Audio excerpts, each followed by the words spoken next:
लोकमत दुपारच्या बातम्यांमध्ये तुमचं स्वागत। सुरुवातीला एक महत्त्वाची आणि मोठी बातमी। राज्य सरकारला हायकोर्टाने मोठा दिलासा दिलाय।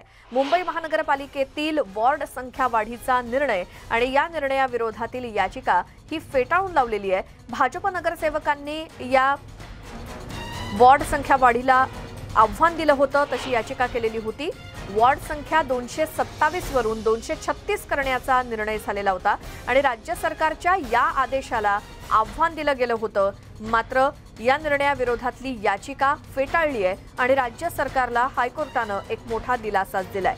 मुंबई महानगरपालिकेतील वॉर्ड संख्या वाढीचा निर्णय घेण्यात आलेला होता, मात्र या निर्णयाविरोधात याचिका करण्यात आलेली होती। भाजपच्या नगरसेवकांनी या निर्णयाला आव्हान दिलेलं होतं, मात्र ही याचिका हायकोर्टाने फेटाळलेली आहे आणि एक प्रकारे राज्य सरकारलाच मोठा दिलासा दिला गेलाय।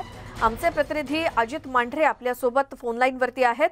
अजित, या वॉर्ड संख्या संदर्भातला जो काही निर्णय होता, या संदर्भात हायकोर्टाने काय निर्णय दिलाय? भाजपतर्फे ही याचिका करण्यात आली होती। याच्यामध्ये जी वॉर्ड संख्या आहे त्याची पुनर्रचना करणं, त्याच पद्धतीनं वॉर्ड संख्या वाढवणं, अशा काही विविध मागण्या करण्यात आल्या होत्या। लोकसंख्येचा सगळा भाग घेता त्याच पद्धतीनं वर्षानुवर्षे जी वॉर्ड रचना आहे ती कुठेतरी बदलावी अशी सगळी मागणी होती। या मागणीला गेली अनेक वर्षापासून मुंबई उच्च न्यायालयामध्ये या गोष्टीची सुनावणी सुरू होती आणि त्याच पार्श्वभूमीवरती गेल्या आठवड्यामध्ये या सगळ्या सुनावणीवरती मुंबई उच्च न्यायालयाने आपला निकाल राखीव ठेवला होता। तो निकाल आज दिला गेलेला आहे आणि त्यामुळे राज्य सरकारला त्याच पद्धतीनं मुंबई महानगरपालिकेला मोठा दिलासा मिळाला असून भाजपची जी मागणी होती की वॉर्ड संख्या वाढवावी, कारण का एक वॉर्ड जो असतो त्यामध्ये मोठ्या प्रमाणामध्ये मतदारसंख्या असते। इतर जर महानगरपालिकेने तुलना केली तर त्या तुलनेमध्ये मुंबई महानगरपालिकेतील जे वॉर्ड आहेत त्यांच्यातली मतदारसंख्या जास्त असते, याचं नियोजन करणं अवघड होतं। असे सगळे मुद्दे मांडले होते, पण तो जो मुद्दा आहे तो फेटाळून लावलेला आहे। बरं, आणखी कुठली गोष्ट होती की अजित, ज्या मुद्द्यावरून भाजपनं ही वॉर्ड संख्या वाढवण्यासाठी कडाडून विरोध केलेला होता? मुळात जी लोकसंख्या आहे, वाढीव लोकसंख्या आहे, वाढीव लोकसंख्येच्या आधारेच ही वॉर्ड रचना आहे ती वाढवावी असा मुद्दा जो आहे तो प्रकर्षाने या याचिकेमध्ये समोर मांडला गेला होता।